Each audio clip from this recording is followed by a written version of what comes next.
I am the Dark Light Emissary, and this episode is on would it matter for any lore or non-lore reasons for there to be female Space Marines. Now, this is not going to be a scripted video, so I apologize if I am going to ramble a little bit, but my thoughts are fresh on this because this is a topic brought up on a Facebook group that I frequent. A person had posted a gigantic paragraphs long thing talk about there being no female Space Marines, and he decided to decide that the reason for that is because he believes that the Emperor and the Primarchs and Space Marines are all toxically sexist individuals.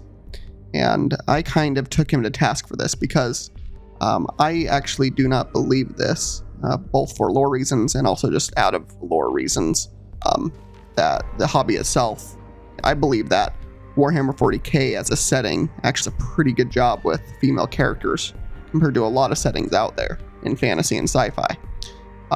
Early on in Warhammer 40k, I'm sure there was a lot less female characters, but in the lore now, there are quite a few important female characters. I would say the biggest weakness in the setting right now in that regard is that there simply just isn't enough protagonists as females. That's still pretty top heavy for male characters. But on the topic specifically of Space Marines being female, if there were, I personally don't care, and mostly because as a definition for Space Marines, they're hardly human to begin with. They go through so many medical and genetic procedures to turn them into a Space Marine. There's a reason why they are considered post-human individuals. Space Marines do not see themselves as human. In fact, that's part of why the Horus Heresy even occurred, is because a lot of the Space Marines that sided with Horus saw themselves up on a pedestal compared to the rest of humanity, and they hated the idea of being ordered around by regular humans in the High Lords of Terra and the Administratum that the Emperor was setting up. They had no problems taking orders from the Emperor, who is actually a regular human in terms of physique, although he's very powerful psychically, one of the most powerful individuals that way. But they had no problem taking orders from him or Malachador the Sigillite, also a baseline human on a physical level, as far as we know, but is, an ungodly powerful character psychic-wise. So they would recognize power from these individuals and follow that authority and power as their creators. But the moment that they started sidelining that authority to what they saw as inferior humans, they started, having that superiority complex and followed Horus out of a desire to not be, held over by regular people. And it's also why a lot of them saw, saw hope and power in worshiping the Chaos Gods, because that's something higher and above them that they could see power in and claim for themselves. They saw no power or honor in taking orders from anyone lesser than them. And this person just kind of boiled that down to them somehow focusing on hating women, which I've never seen that in Space Marines. If a Space Marine does not like a normal human, they probably don't even recognize which gender that human is or what sex they are. They don't care. They either hate humans or they find them useful, or, some Space Marines do find interest and companionship with humans, not in any sort of romantic way usually, but there's some great examples, especially in the Horus Heresy era. Loken was great friends with Olaton, who was basically a camera artist, black woman character. You have Euphraida Keeler, who is a major character in the Horus Heresy. She is like the very first saint of the Emperor. Very fleshed out, great character. And of note here, most of these female characters are in no way really sexualized or put there for eye candy for a mostly male base. If they're in the books especially, they usually nothing is really said about their physique or what they look like other than general identifiers, or like, they might have a skin color observed, or what color their hair is, but beyond that, they aren't really exploited on that level, which I've always really liked about this setting. If a woman is brought into a role or story, the role is what is important about them. An example of this is Crid in the Tanith First and Only books. She is a great officer, a great soldier, and she's also a mother. She ends up having a kid, and she's all of those things, which doesn't take away from her being a very valuable soldier to the ghosts. And so just a good example there. If we keep going, we've got there's a general, higher ranking official, older woman who Jagate Khan looks up to in the White Scars Legion. Jagate Khan goes and visits with her before going off to fight Mortarion in one of the Siege of Terra books. And I found that very heartwarming and touching. Jagate takes her hand and is just sitting with her and talking with her before he goes. He finds her a very important part of his legion. And she does a lot of good things for that legion as a voice of conscience and reason. She's not some martial powerhouse, but they see value in her. On the traitor side, even though what I said about the traitor side with them not really valuing humans very much, the commander of the Conqueror class Gloriana for the World Eaters Legion is a woman, and she's probably one of the most popular women in the setting. And again, not for anything on how she looks or not looks like, just for her philosophy and how tough she is with the World Eaters. I mean, this is a woman who pulled out a las pistol and shot at the back of the head of a World Eater for not listening to her orders. And the guy was very close. The Astartes was very close, coming and ripping her head off. And she just stared him down and told him, "You will listen to me on my ship. You got me?" And he respected her for that. And so a lot of these characters, whether they do that or not, are well told and well respected. The Emperor himself, it turns out a former romantic partner, lover of his, Erda, was the one who scattered the Primarchs. They gave that role to a woman. It was arguable whether that's a good or bad thing that she did that, but she's the one who did it. I think she was deceived by Zench to do that, or the Chaos Gods in general, since it's pretty likely they wanted it to happen. But still, my point is, they gave a perpetual powerful character to a woman to fulfill a important part of the entire Horus Heresy even being kicked off. If we keep going on the traitor side, we've got Cyrene with Argal Tal in the first Heretic books. Cyrene's a very important character for the development of Argal Tal throughout that book, and the way they meet and stay as a friendship, and her as an advisor to him is an important one in that book. So I wanted to bring this up because I feel like if you made women Space Marines, it wouldn't really matter, because it doesn't matter that they're male right now either. If you made them just as genetically powerful and strong and everything, Space Marines are technically genderless. They don't have a sexual preference. They don't have a gender identity, really. You can argue that their bulkiness and their, rah-rah guns is all very masculine, but we've got the Sisters of Battle, who are basically, in terms of why they were made to begin with, they were made as an answer to that question.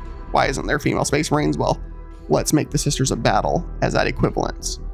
There's the Sisters of Silence, who are a very powerful elite unit that are technically trusted just as much as the Adeptus Custodes, and are seen working with them in tandem a lot, especially during the Horus Heresy era. The Silent Sisterhood has been less noticed in the 40k era. They don't seem to be as active, and neither was the Custodes for a long time, but both have seen a resurgence with the return of Robout Goleman. So again, a big notice on them there. Another thing of note, there's the Selenar, who are all women, who were the creators of the Space Marines for the Emperor. So not only are women important to the setting, an entire clone group of women, they're clones of each other, but they're all women, are at the source of who created the gene seed for the Emperor. So it's not that women are given a lesser role, I feel like, than men in the setting. There could be more protagonists, though, where the main character is a woman. I will say that. I think that's the only failing right now in the setting. But I think there's been a lot of characters that are very fleshed out, that fulfill a really important role, and isn't just there to be, something for, us guys, us men that are mostly in this hobby to fawn over. Like plenty of the women I described are not, some, sexy looking woman. And, like they're a character that happens to be a woman, and they fill a really cool role usually for their niche, which is the same for a lot of the men too. A lot of the men are simply men because they are. Eisenhorn is a man simply because he's a man. If they switched him to be a woman from the beginning, the story would still play out basically the same. You could make Beckwin, who was kind of his love interest, be a man instead. I guess you could swap them and really nothing would change much, in my opinion. And speaking of that, that's been really the first main protagonist as a woman I can think of is Beckwin in the new Beckwin trilogy by Dan Abnett. And that trilogy is being set up right now to probably be one of the biggest canon changes and shifts in the modern 40k era. What's going to be revealed in that third book is going to have some really big ramifications if what was set up in the second book turns out to be very true in the third book. And that's all from the perspective of a woman. And a very important one to the Eisenhorn trilogy of books, to an extent the Ravener series of books, and then onwards to this Beckwin trilogy. And speaking of the Eisenhorn and Ravener series, we've got Benticor, who is a pilot who's a woman. We've got Patience Kais, who is a awesome character. She's a great, awesome woman character too. There's a third one that I can't remember the name of offhand. But my point is, in their retinues, in the service of these Inquisitors, are, groups of pretty powerful, awesome female characters. So I really do think that Warhammer does a pretty good job here. Another example, there's an entire Titan Legion made up of all women Titan operators. They were in the Mortis book quite a bit in the Siege of Terra. They call their main leader the Great Mother. They were all very fierce, warriors, and they're Titans. So there is quite a few characters that are female that are not described in a lustful way.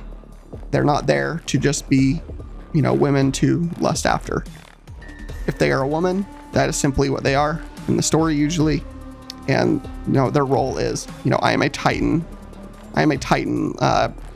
Great Step Lord, like I get in a Titan and make things blow up. Whether or not I'm a woman is irrelevant to, the main story there, or a man for that matter. It does not matter a lot of times in the setting what the gender of the role is, just that the story is good and that the character being portrayed has a good story arc. And a lot of the time, the writers at Black Library do a great job, in my opinion, to make sure characters are fulfilling great roles, and their sex or gender is just a part of that. And I'm glad that there isn't like some hyper focus on making making dudes and women. Like there's characters of ambiguous gender too, especially in the Mechanicum. I can't think of a organization that gender matters less in when you're changing all your body parts into machine parts. It seems like a lot of Magos in the Mechanicum do seem to keep a gender identity, but it often doesn't. Again, it doesn't really matter that much. So much of their equipment has changed anyway. At that point, you couldn't identify a Magos just by looking at them, unless their name has a certain pronoun association with it, I guess. But I believe her name was Regulus in the Mechanicum book. She was one of the main Magos running Mars, a loyalist in the Mechanicum book. They addressed her as a her, and I guess that's what she wanted to be seen as. But again, her body did not really come across as female in any way. That's just what she wanted to be seen as. So anyways, I don't want to ramble on and on about this. I think I've made some salient points here. I just wanted to kind of bring this up because I feel like it's a topic that comes up semi-often, and it's always a roundabout argument and kind of mocking the person who makes this question. But I feel like there's often not a very good answer.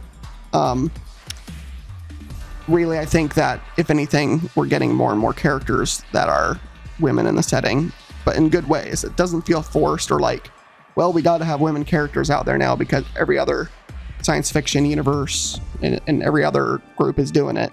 It just feels like a natural progression to have more characters from that perspective than in the past.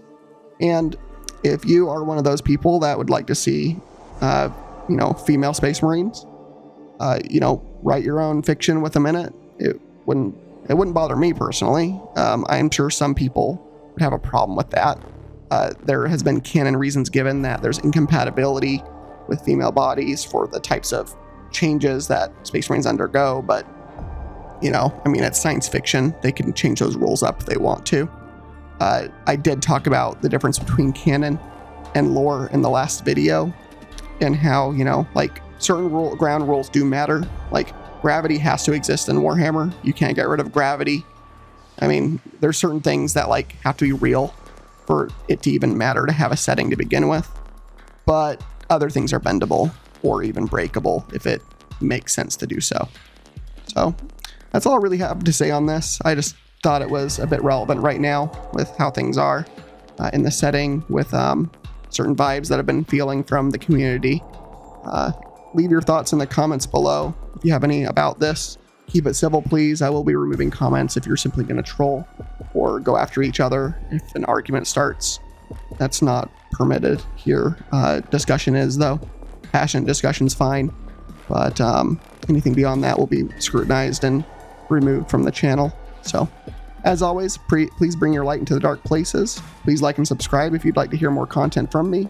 Please check out the many videos I've posted over the last few months. And thank you so much for your support if you've been giving it so far. And if you were new here, welcome. Have a great day or night wherever you are. Thank you, and talk to you soon. Bye.